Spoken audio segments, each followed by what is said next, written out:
హరిగారు వాస్తుకి సంబంధించి చాలా ఇన్ఫర్మేషన్ ఇస్తూ ఉన్నారు రెగ్యులర్గా. మనం లాస్ట్ వీడియోలో డెడ్ ఎండ్ గురించి చాలా చక్కగా ఇన్ఫర్మేషన్ ఇచ్చారు. చాలా మంచి స్పందన లభిస్తుంది. సో ఇంకొక ముఖ్యమైన విషయం ఏమిటంటే, చాలా మంది ఇంక్లూడింగ్ నాకు కూడా ఈ డౌట్ ఉంది యాక్చువల్గా. మనం వాస్తు ప్రకారంగా ఇల్లు కట్టుకుంటాం, లేదా వాస్తు ప్రకారంగా ఉన్న ఇంట్లో రెంట్కుంటాం అనుకోండి. పక్క ఇంటిలో గనక వాస్తు దోషాలు ఉంటే మనకు వస్తాయా? మనకు కూడా వర్తించే అవకాశం ఉంటుందా? ఏ దోషాలు అసలు మనకి వర్తిస్తాయి? ఎలా ఉంటే పక్కిల్లు మనకు ఆ దోషాలు వర్తించే అవకాశం ఉంటుంది? ఎక్స్‌ప్లెయిన్ చేయండి. సో ఇందులో 2 టైప్స్ ఆఫ్ కండిషన్స్ చెప్తానండి. ఇప్పుడు సింపుల్‌గా ఫస్ట్ జనరల్‌గా మనుషుల గురించి మాట్లాడదాం. ఒక మనిషికి ఇంకో మనిషికి దూరం ఎంత ఉండాలి అని ఈ కరోనాలో చెప్పారు. ఒక 3 అడుగులు, 4 3 అడుగులు, 4 అడుగులు, 6 అడుగులు అనుకోండి. ఒక 2 ఫీట్ల మనిషికి 6 అడుగులు చెప్పారు. ఎగ్జాంపుల్, పూర్వం ఊర్లలో ఉండే ఇండ్లు చూస్తే ఒక ఇంటికి ఇంకో ఇంటికి 20 ఫీట్లు 15 ఫీట్ల దూరం ఉంటుంది. అబ్జర్వ్ చేశారు? అవును, అవును. చిన్న చిన్న గుడిసెలు వేసుకున్నా కూడా దూరం దూరం చాలా ఉంటుంది. ఎందుకు ఆ నియమం వచ్చిందంటారు? వీళ్ళ ఇంటికి సంబంధించి ఏది ఉన్నా ఎవరికి రావద్దు, ఒకటోది. రెండోది, free flow energy travelling, air travelling, ventilation continue free flow ఉన్నప్పుడు ఆ ఇంటి లోపల ఉండే ఏ వాసనైనా, ఆ ఇంటి లోపల ఉండే ఏదైనా మన దగ్గర రాకుండా ఇవన్నీ అడ్డుగా ఎప్పటికప్పుడు ఫ్రీ ఫ్లో చేసేస్తాయి. ఒక ఇంటి దోషం ఇంకో ఇంటికి రాకుండా చేస్తాయి. ఇది ఒకటి. అంటే దీనికి ఏం కావాలి?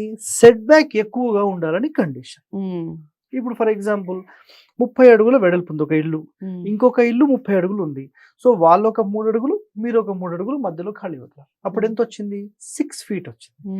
ఈ కాలం ఎట్లయిపోయిందంటే, మీరు కొన్ని బిల్డింగ్స్ కి నేను వెళ్తే దీనికి దానికి గ్యాప్, ఆ బిల్డింగ్ కి ఈ బిల్డింగ్ కి గ్యాప్, అసలు అంత కూడా గ్యాప్ లేకుండా ఇప్పుడు అపార్ట్మెంట్స్ జాయింట్ గోడలు కూడా వచ్చేస్తున్నాయి కదా. మీరు ఇక్కడ మేక్ కొడితే పక్క దిగుతుంది. అవును, అది కూడా మొన్న చూసిన నేను చాలా చూసాను అలా ఇల్లు. అట్లాంటి అసలు బిల్డింగ్ కొనకూడదు అది. సో అది అయితే ఈ పక్కింటి దోషాలు అంటే ఫస్ట్ మనకేందంటే ఏదైనా ఆరోగ్య సమస్యలు ఉన్నా రాకుండా ఈ సెట్ బ్యాక్ ప్రొటెక్ట్ చేస్తుంది. ఆరోగ్య సమస్యలు ఉంటాయి, ఇప్పుడు వాళ్ళ ఇంట్లో ఏదన్నా వైరస్ ప్రాబ్లం ఎవరికో వచ్చింది, ఈ ఇంట్లో రాకుండా ఉండాలంటే ఈ సెట్ బ్యాక్ ఉండడం వల్ల ఎప్పటికప్పుడు ఎయిర్ ఫ్లో వెళ్ళిపోవడం వల్ల మీ దగ్గర రావు. ఇది ఒకటోది. ఇప్పుడు రెండోది మాట్లాడదాం. ఇప్పుడు ఒక బిల్డింగ్ నిర్మాణం చేసిన తర్వాత పూర్వం కాంపౌండ్ కట్టలేదు, కట్టారా? కట్టలేదు. మీ ఇంటికి ఆ ఇంటికి సెట్ బ్యాక్ లేదు, ఎగ్జాంపుల్ లేదు. మీ ఇంటి యొక్క దక్షిణంలోనే వాళ్ళు ఒక పెద్ద, అంటే మీ ఇంటి దక్షిణం వాళ్ళ ఇంటికి ఏమవుతుంది? ఉత్తరం అవుతుంది. ఉత్తరంలో వాళ్ళు పెద్ద బావి పెట్టుకున్నారు. ఉండొచ్చా? ఉండకూడదు కదా. 100% ఇది ఐడియా ఉందా? ఉంది. చాలా మంది ప్రేక్షకులకు అసలు గోడలు ఎందుకు వచ్చాయి, ఒక కాంపౌండ్ కూడా ఎందుకు వచ్చిందని తెలుసుకోవాలి మనం ముందుగా. ఇక్కడ ఏమవుతుందంటే, మీ ప్రధాన ద్వారానికి అపోజిట్, ఒక కిటికీలకు ఆపోజిట్, లేకపోతే ఇంటికి ఆపోజిట్ ఏదన్నా దోషం ఉంటే ఆ దోషం తీయలేని సందర్భాల్లో ఒక గోడ కట్టడం వల్ల దాని దోషం అక్కడికి బ్లాక్ అయిపోతుంది. ఇప్పుడు పూర్వం ఏ ఇంటికి కూడా ఏం లేదు, కాంపౌండ్ లేదు. వాళ్ళు ఏం చేశారంటే చాలా క్లియర్ గా పెద్ద పెద్ద స్థలాలు ఉండేవి. అవును. సో దూరంగా పెట్టేవాళ్ళు, ఖాళీ ప్లేస్ ఎక్కువ ఉండేది చాలా. అవును. అయితే ఈ కాలం ఏమైపోయిందంటే చిన్న చిన్న ప్లేసెస్ కొంటారు, అందులోనే పెద్ద ఇండ్లు కావాలి, అది ఇప్పుడు కోరిక. అయితే ఈ చిన్న చిన్న ప్లేసెస్ లో ఒకవేళ ఇదే బావి మీరు వితౌట్ కాంపౌండ్ వాల్ పెడితే ఈ ఇంటికి దక్షిణంలో గొయ్యిలాగా ఇది పనిచేసి ఆ ఇంటి లోపల వాళ్లకు ఖచ్చితంగా అనారోగ్య సమస్యలు తీసుకురావచ్చు, హెల్త్ మొత్తం డ్యామేజ్ అవ్వచ్చు, మనిషికి కూడా డ్యామేజ్ అవ్వచ్చు. ఇది అట్లాంటి డేంజరస్ ఇది.